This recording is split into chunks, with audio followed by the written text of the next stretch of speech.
오늘 본문 말씀을 가지고 너희는 이렇게 믿으라, 8번째 시간 부활하신 예수님이란 제목으로 함께 은혜를 나누겠습니다. 우리 함께 제목을 따라 하시겠습니다. 너희는 이렇게 믿으라, 부활하신 예수님. 한 번 더 따라합니다. 부활하신 예수님.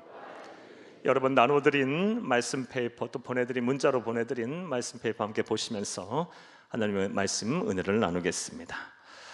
오늘은 사도신경 강의 8번째 시간으로 사도신경의 2번째 주제인 성자 예수 그리스도에 관한 5번째 신앙 고백, 장사된 지 사흘 만에 죽은 자 가운데서 다시 살아나셨으며에 대해서 강해를 하겠습니다. 이에 앞서서 지난 시간의 내용 간단하게 다시 한번 우리 생각을 해보겠습니다. 지난 시간에 예수님의 생애 중 죽음과 관련된 신앙 고백, 사도신경에서 예수님의 죽음과 관련된 신앙 고백, 십자가에 못 박혀 죽으시고에 대해서 말씀을 드렸습니다. 먼저 우리를 구원하시기 위해서 예수님이 반드시 이 세상에 오셔서 죽으셔야만 했던 그 이유에 대해서 여러분에게 말씀을 드렸습니다. 그 이유가 무엇입니까? 죄에 대한 하나님의 공의의 기준을 만족시키시기 위해서, 충족시키시기 위해서 예수님께서는 이 세상에 오셔서 죽으셨습니다. 즉 죄를 지었으면 벌을 받아야 하고 그 벌이 영원한 사망이라는 것이 바로 우리 하나님께서 세운 공의의 죄에 대한 기준이었습니다. 따라서 죄 없으신 하나님이신 예수님께서는 우리와 똑같은 완전한 인간이 되셔서 이 세상에 오셔서 죽으신 것입니다. 예수님이 이 땅에 와서 죽으신 이유, 쉽게 말하면 우리가 죽어야 하는데 우리를 대신하여 죽으신 것입니다. 따라서 예수님의 죽음은 대속의 죽음입니다. 은혜의 죽음입니다. 우리에겐 영광이 되는 죽음입니다. 할렐루야. 또 지난 시간에 예수님께서 이 세상에서 죽으실 때 수많은 죽음의 방법 가운데 십자가형을 받고 죽으신 그 이유에 대해서도 여러분에게 말씀을 드렸습니다. 그 이유가 무엇입니까? 구약 성경 말씀에 보면 나무에 달린 자마다 하나님의 저주를 받아 죽은 자다라는 말씀이 있어요. 이 말씀 온전히 이루시기 위해서 우리에게 향했던 그 하나님의 저주를 우리 하나님이신 예수님께서 대신 받고 십자가라는 나무에 달려 죽으셨습니다. 할렐루야. 우리가 이 은혜를 누린 자들이에요. 이 복음을 소유한 자들이에요. 이 구원의 기쁨을 소유한 자들이에요. 하나님 앞에 늘 감사하며 살아야 할 줄로 믿습니다. 나아가서 이런 대속의 죽음, 십자가의 사랑을 받은 우리 그리스도인들이 이 세상을 어떻게 살아야 하는지에 대해서도 말씀을 드렸습니다. 먼저는 우리 예수님께서 십자가 위에서 우리의 모든 죄에 대한 값을 치르셨다. 우리에게 향했던 모든 하나님의 저주를 다 받으셨다. 구원을 완벽하게 완성하셨다라는 사실을 확신하라라고 말씀을 드렸어요. 이외의 복음은 없습니다. 이외의 구원의 길은 없어요. 예수님께서 십자가 위에서 우리의 모든 죄와 허물을 끌어안고 죽으심으로 말미암아 우리는 죄인이지만 하나님의 은혜로 우리가 의롭게 되었다라는 것 외에는 복음이 없어요. 이 사실을 확신하라라고 말씀을 드렸어요. 또 우리 그리스도인이 이 세상을 어떻게 살아야 합니까? 히브리서 6장 6절 말씀에 보면 성도가 타락하는 것은 예수님을 십자가에 2번 못 박는 거라고 말씀을 드렸어요. 사랑하는 여러분, 예수님을 한 번만 십자가에 못 박으면 됐지 2번이나 십자가에 못 박아서야 되겠습니까? 사명의 자리를 잘 지키세요. 신앙의 자리를 잘 지키세요. 사명과 신앙이 함께 이루어지는 이 교회의 자리를 잘 지키세요. 가정생활도 잘하세요. 성도가 가정의 자리를 잘 지키는 것도 주의 일이에요. 여러분, 성도가 타락하는 것은 예수님의 십자가에 2번 못 박는 거예요. 하나님의 나라 가는 그날까지, 우리 예수님이 붙어있는 그날까지 우리 하나님이신 우리 예수님을 기쁘게 하며 우리 주신 사명을 잘 감당하여 하나님이 기쁘시고 삶을 칭찬받는 참된 성도님들이 다 되기를 간절히 주의 이름으로 축복합니다. 나아가서 우리 또한 예수님처럼 작은 예수가 돼서 우리 예수님처럼 세상을 살리고 영혼을 구원하는데 최선을 다하는 삶을 살아야 한다라고 말씀을 드렸습니다. 사랑하는 여러분, 바로 알고 온전히 믿고 담대히 전하는 여러분 되기를 간절히 주의 이름으로 축복합니다. 자, 이제 오늘은 오늘의 강해를 하겠습니다. 서두에서 말씀드린 대로 오늘은 사도신경 강해 중에 8번째 시간으로 성자 예수님의 5번째 신앙 고백, 장사된 지 사흘 만에 죽은 자 가운데서 다시 살아나셨다라는 이 신앙 고백에 대해서 강의를 하겠습니다. 즉 예수님의 생애 중에 부활과 관련된 신앙 고백입니다. 그런데 이 신앙 고백은 이 사도신경의 원형이 만들어진 그 초대교회 때부터 시작해서 기독교 2000 역사를 통해서 많은 논란을 가져왔던 신앙 고백입니다. 그래서 오늘은 먼저 어떠한 논란이 있어 왔는지에 대한 말씀을 여러분에게 드리겠습니다. 그 다음에 이 부활과 관련해서 예수님의 부활이 우리에게 어떠한 의미가 있고 무슨 유익이 되는지에 대해서 말씀을 드리겠습니다. 큰 은혜가 되기를 간절히 주의 이름으로 축복합니다. 자, 그렇다면 어떠한 논란이 있었을까요? 첫 번째, 이 신앙 고백과 관련해서 첫 번째 논란은 사도신경의 원형이 만들어진 그 당시 1세기 초대교회에 예수님의 죽음을 부정하는 사람들로 인해서 생긴 논란입니다. 1세기 초대교회 이 사도신경의 원형이 만들어진 그 당시에 초대교회에는 예수님의 죽음을 부정하는 사람들이 있었어요. 그 사람들로 인해서 많은 성도들이 미혹을 당하고 교회가 어려움을 당했습니다. 그들은 일찍이 예수님이 부활하셨을 때 예수님의 부활을 부인하고자 유대 관원들, 예수님을 붙잡았던, 그리고 잡아 죽였던 데 주동이 됐던 대제사장들과 서기관들과 바리새인들이 퍼뜨린 거짓 소문, 예수님은 죽으신 것이 아니고 부활하신 것이 아니고 십자가 위에서 잠시 기절하셨다가 나중에 깨어나신 것이라는 소위 예수의 기절설을 동조하였던 사람들이에요.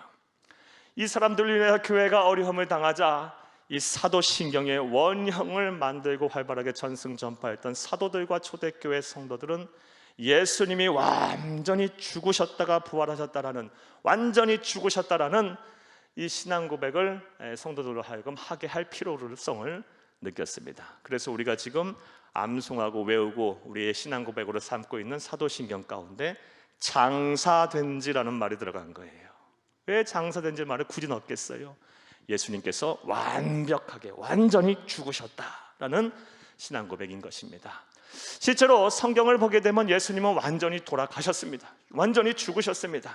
요한복음 19장 32절에서 34절을 함께 읽겠습니다. 군인들이 가서 예수와 함께 못 박힌 첫째 사람과 또 그 다른 사람의 다리를 꺾고 예수께 이르러서는 이미 죽으신 것을 보고 다리를 꺾지 아니하고 그 중 한 군인이 창으로 옆구리를 찌르니 곧 피와 물이 나오더라. 아멘. 이 말씀 어떤 말씀입니까? 예수님께서 골고다 언덕 십자가에 매달렸을 때 양편에 강도들도 함께 매달렸었어요. 그런데 이 로마 군인들이 와서, 예수님의 십자가에 매달린 로마 군인들이 와서 이 양편에 있는 강도의 다리들을 다 이렇게 꺾었어요. 꺾은 이유가 무엇일까요? 십자가 위에서 당하는 이 죄수의 고통이 너무 컸기에 빨리 그 고통을 멈추고 죽으라고 다리를 꺾은 거예요.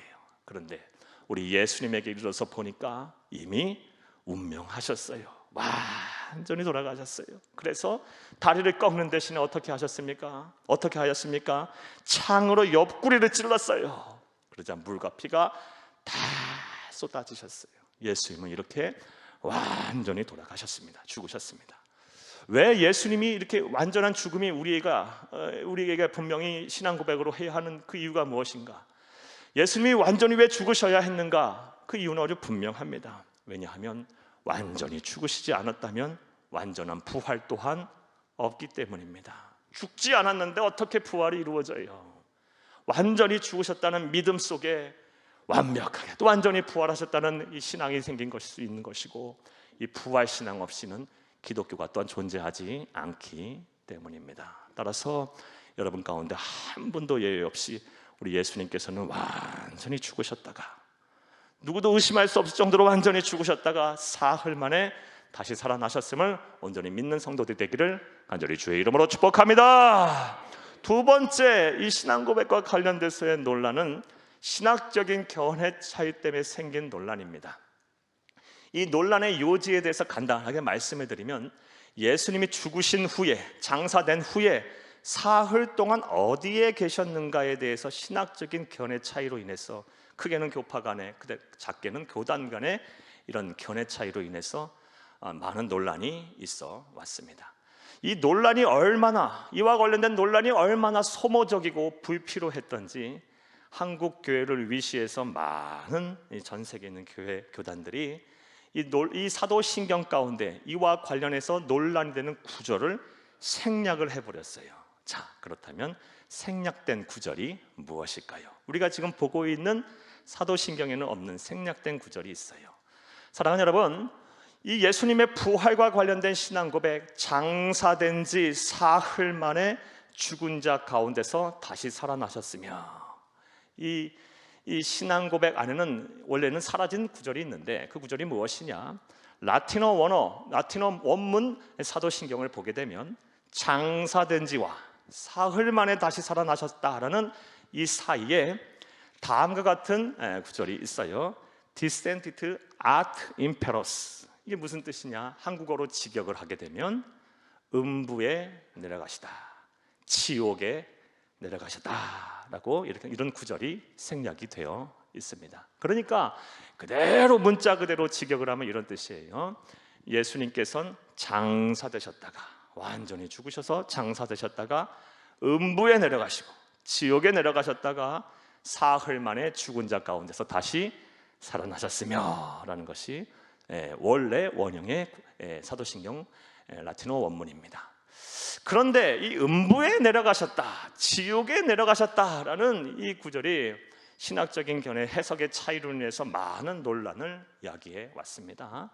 좀 더 구체적으로 설명드리면 다음과 같습니다. 먼저 구교와 신교 사이에서도 큰 해석적인 차이를 보이게 됐어요. 로마 카톨릭과 로마 카톨릭의 가장 많은 영향 안에 아직도 있는 루터교는 이 원문을 그대로 받아들였어요. 문자 그대로 해석을 해요. 그래서 지금도 그렇게 합니다. 예수님께서 죽으셨다가 사흘 만에 살아나신 그 사흘 동안 지옥에 내려가셔서 우리가 당하는 모든 고통을 당하시고 또 지옥에 있는 사람들을 위해서 복음을 선포하셨다라고 가르칩니다. 물론 이러한 내용이 전혀 틀리다고 말할 수는 없습니다. 왜냐하면 이러한 내용, 이렇게 주장할 수 있는, 이렇게 해석할 수 있을 만한 그런 근거가 되는 말씀이 성경에 나오기 때문입니다. 베드로전서 3장 18절 19절을 함께 읽겠습니다. 그리스도께서 단번에 죄를 위하여 죽으사 의인으로서 불의한 자를 대신하셨으니 이는 우리를 하나님 앞으로 인도하려 하심이라. 육체로는 죽임을 당하시고 영으로는 살리심을 받으셨으니 그가 또한 영으로 가서 옥에 있는 영들에게 선포하시니라. 이 19절 말씀 때문이에요. 그가 또한 영으로 가서 옥에 있는 영들에게 선포하시니라. 이 말씀에 근거해서 그들이 그렇게 주장을 합니다. 그런데 문제는 로마 카톨릭이 중세 이후 이 말씀을 가지고 또 사도신경에 생략된 그 구절을 가지고 복음을 왜곡했다는 데 있어요.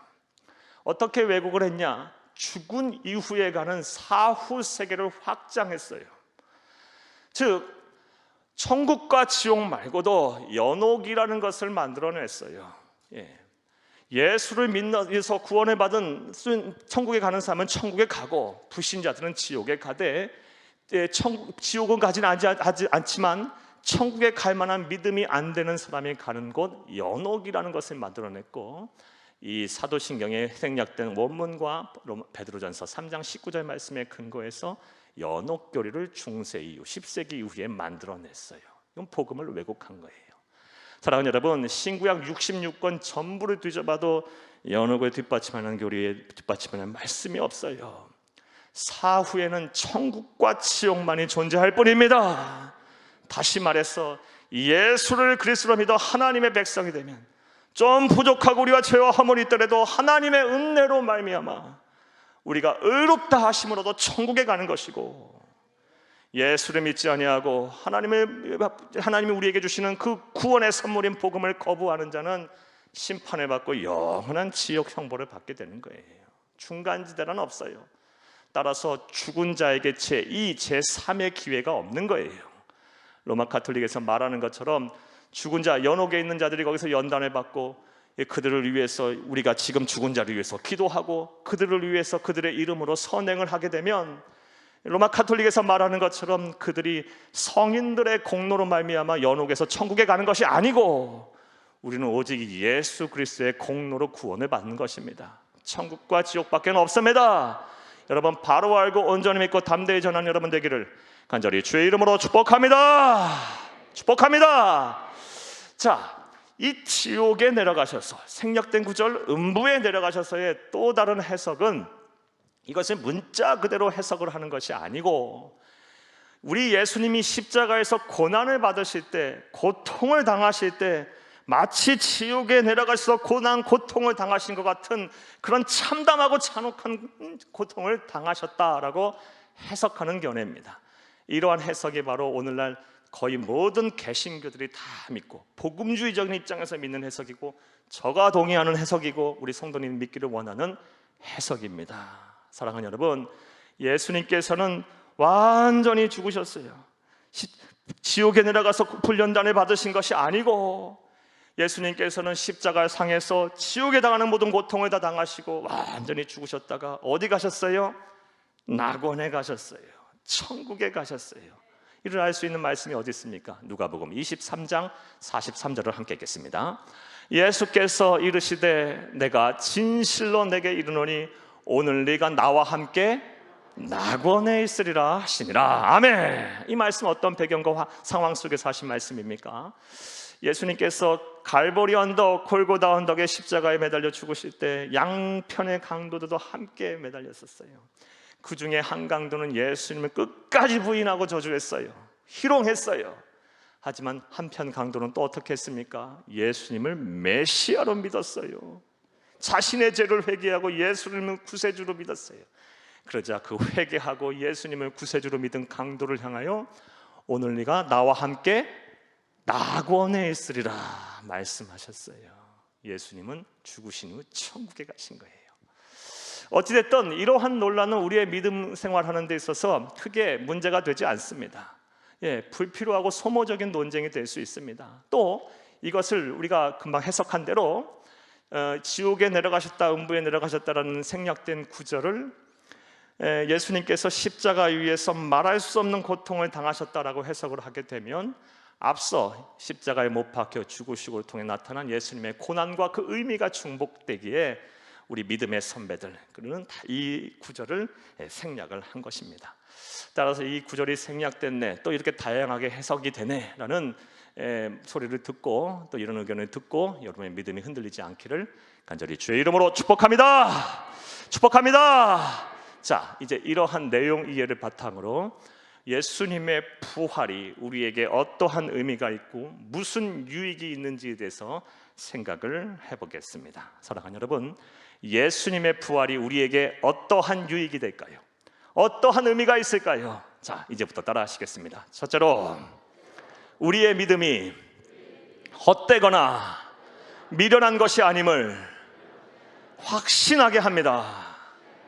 우리의 믿음이 헛된 것이 아니라 또 미련한 것이 아님을 예수님이 부활하셨기에 우리는 확신하게 돼요. 사랑하는 여러분, 우리는 예수님을 우리의 유일하신 구세주로 믿습니다. 믿으십니까? 우리의 예수님은 우리의 유일하신 구세주이자 생명의 주인, 삶의 주인으로 온전히 믿습니다. 자, 그런데 세상 사람들은 어떻게 생각하겠어요? 불신자들은 우리의 이런 믿음 생활을 가지고 이런 믿음의 모습을 보고 어떻게 생각을 하겠어요? 헛된 일이다, 미련한 일이다 라고 아마 생각들을 하겠죠.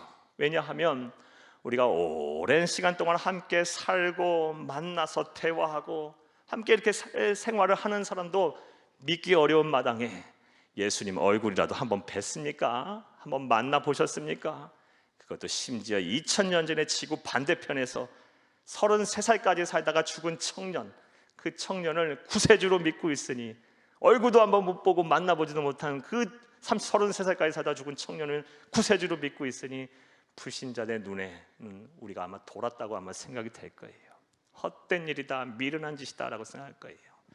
그러나 그들의 주장처럼 예수님께서 역사 속에 그냥 사라진 인물이라면, 한 줌 흙으로 돌아가는 인물이라면 우리의 믿음이 다 헛되고 다 부질없고 미련한 짓이 되지만 예수님께서 부활하셔서 참 하나님이심을 증명하셨기에 우리의 믿음이 헛된 것이 아님을 믿으시기를 간절히 주의 이름으로 축복합니다. 우리의 믿음은 헛된 것이 아니에요. 예수님이 부활하셨기에 우리의 믿음은 헛된 것이 아니에요. 오늘 본 말씀에 보면 사도 바울이 이것을 우리에게 증언하고 있어요. 고린도전서 15장 17절에서 19절을 함께 읽겠습니다. 그리스도께서 다시 살아나신 일이 없으면 너희의 믿음도 헛되고 너희가 여전히 죄 가운데 있을 것이요 또한 그리스도 안에서 잠자는 자도 망하였으리니 19절 만일 그리스도 안에서 우리가 바라는 것이 다만 이 세상의 삶뿐이면 모든 사람 가운데 우리가 더욱 불쌍한 자니라. 아멘. 부활이 없다면, 예수님이 다시 살아나시지 않았다면 우리 믿는 것이 다 부질없이고 없고 헛된 것이며, 예수님이 다시 살아나시지 않았다면 예수 믿고 죽은 사람들도 다 망한 사람들이고, 예수님이 부활하시지 않았다면 이 세상이 그리고 전부라면, 이 세상이 끝이라면 우리의 믿음도 다 헛된 것이다 라고 사도 바울이 말하고 있어요. 사랑하는 여러분, 따라서 예수님을 그리스도로 믿는 우리, 예수님의 부활을 우리 믿는 우리들은 우리가 믿는 믿음에 대해서 좀 확신을 가지셔야 되겠어요. 우리가 믿는 이 믿음에 대한 또 자부심을 좀 가졌으면 좋겠어요. 사랑하는 여러분, 우리가 믿는 믿음은 헛된 일이 아닙니다. 예수님은 다시 살아나셔서 만왕의 왕, 만유의 구주가 되셨습니다. 그리고 우리의 유일한 구세주가 되셨습니다. 할렐루야! 이것을 온전히 믿기를 바라요. 그리고 확신을 가지시고 세상 앞에 당당한 그리스도인들이 다 되기를 간절히 주의 이름으로 축복합니다. 축복합니다. 이 모든 것이 우리 예수님께서 부활하셨기 때문에 우리가 얻게 된 유익입니다. 또 예수님께서 부활하셨기에 우리가 얻게 된 유익이 무엇일까요? 따라 하시겠습니다. 둘째로, 우리도 예수님처럼 부활하게 합니다. 예수님께서 부활하셨기 때문에 우리도 예수님처럼 부활하게 된다는 거예요. 예수님의 부활이 우리의 큰 유익입니다. 오늘 본 말씀 20절을 함께 읽겠습니다. 그러나 이제 그리스도께서 죽은 자 가운데서 다시 살아나사 잠자는 자들의 첫 열매가 되셨도다. 아멘. 그리스도께서 죽은 자 가운데 다시 살아나사 부활하사 잠자는 자들, 죽은 자들의 첫 부활의 열매가 되셨다라는 거예요. 그러니까 이것을 믿는 우리들, 예수님의 그리스도로 믿는 우리들은 예수님의 부활의 첫 열매가 되셨으니까 우리는 두 번째, 세 번째, 네 번째, 다섯 번째, 일곱 번째, 여덟 번째, 아홉 번째 계속해서 부활의 열매가 된다는 거예요. 이것이 얼마나 큰 은혜이자 축복입니까? 사랑하는 여러분, 우리는 반드시 부활하게 될 거예요. 예수님의 부활이 우리의 부활의 보증서가 돼요. 보증물이 돼요. 자, 그렇다면 이것이 어떻게 이루어질 수 있을까? 어떻게 이루어질까? 사랑하는 여러분, 이것에 대해서 사도 바울은 로마서 6장에서 우리에게 다음과 같이 설명을 하고 있습니다. 로마서 6장 5절을 함께 읽겠습니다. 만일 우리가 그의 죽으심과 같은 모양으로 연합한 자가 되었으면 또한 그의 부활과 같은 모양으로 연합한 자도 되리라. 아멘. 자, 이 말씀이 무슨 내용이냐? 여러분, 아주 중요한 내용이에요. 잘 한번 들어보세요. 사랑하는 여러분, 우리는 이러한 호기심, 이러한 의문을 가질 수가 있어요. 2000년 전에 예수님께서 죽으신 게 지금 나에게 어떠한 효력을 미칠까? 2000년 전에 예수님이 고난받으신 것이 지금 나에게 어떻게 효력을 미칠까? 2000년 전에 예수님께서 부활하신 것이 지금 나에게 어떻게 효력을 미치는가? 이것에 대해서 호기심을 가질 수가 있어요. 근데 이 말씀을, 이 호기심, 이 의문을 해결해 주는 말씀이 바로 로마서 6장 5절이에요. 자, 잘 들어보시길 바랍니다. 우리가 회개하고 예수님을 구세주로 믿는 순간 우리에게 놀라운 일이 일어난답니다. 어떤 일이 일어나냐? 우리가 예수를 믿은 그 순간부터 영적으로 예수님과 우리가 연합하여 한 몸이 된답니다. 그러니까 지금 예수님을 그리스도로 믿은 우리들은 다 예수님과 영적으로 한 몸인 거예요. 이것을 믿으시기를 바랍니다. 한 몸인 거예요. 그래서 2000년 전에 예수님의 죽음이, 고난이 나의 고난이 되고, 2000년 전에 예수님의 죽음이 나의 죽음이 되고, 예수님의 2000년의 죽음이, 부활이 나의 부활이 되며, 2000년의 예수님의 승리가 나의 승리가 되는 줄 믿으시기를 바랍니다. 할렐루야. 예, 우리가 그리스도와 연합이 됐어요. 어떤 분들은 초등학교 때 연합이 됐고, 어떤 분들은 중학교 때, 고등학교 때, 대학교 때 결혼해서 군대 가서, 심지어 어떤 분들은 임종 전에 예수님과 그리스도와 연합이 된 성도들이 있어요. 빠르면 빠를수록 좋겠죠. 빨리 한시라도 1분 2초라도 빨리 예수님과 연합이 돼야 되겠죠. 그래서 예수님의 부활이 우리의 부활이 되는 거예요. 예수님의 부활의 첫 열매가 되셨기에 이 세상에서 산 모든 수고가 끝나는 날 우리 또한 연합된 우리 또한 부활하게 될 것입니다. 할렐루야. 따라서 현재 삶이 너무 힘들고 고단하다 할지라도 여러분 너무 어려워하지 마세요. 낙심하지도 마시고 너무 힘들어하지 마세요. 왜냐? 이 세상은 잠시 잠깐이에요. 여러분 벌써 3월이에요.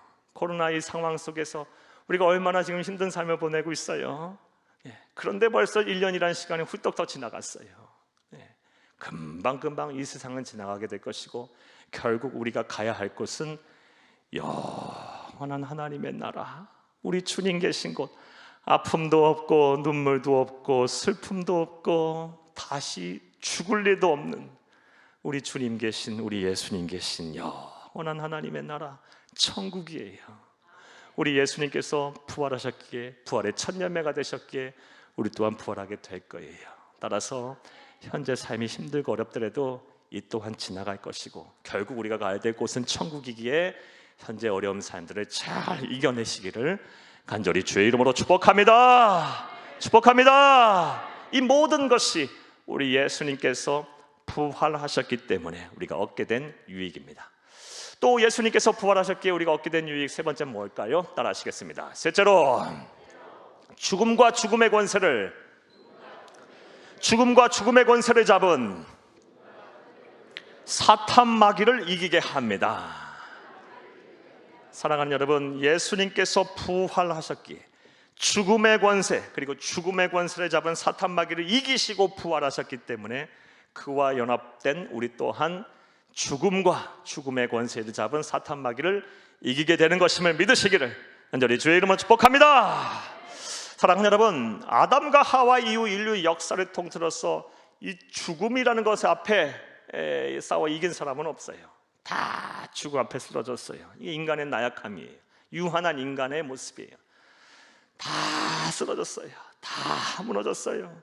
우리가 너무나 잘 아는 불로초를 찾아다녔던 진시황도 죽었고, 내 사전에 불가능에는 없다, 불가능에는 모든 단어를 치워버려라 호언장담했던 영웅이었던 나폴레옹도 죽었고, 다 죽었어요. 한 사람도 예외 없이 다 한 줌 흙으로 돌아갔어요. 그러나 우리 구주 예수님은 죽음의 권세를 이기셨습니다.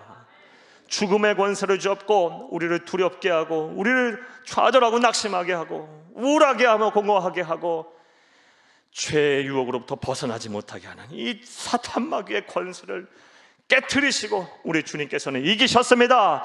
할렐루야. 따라서 그를 믿는, 그와 연합된 우리 또한 죽음과 죽음의 권세를 이기는 거예요.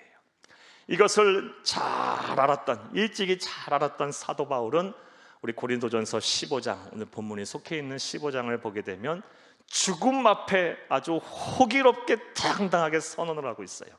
우리 고린도전서 15장 55절을 함께 읽겠습니다. 사망아, 너의 승리가 어디 있느냐?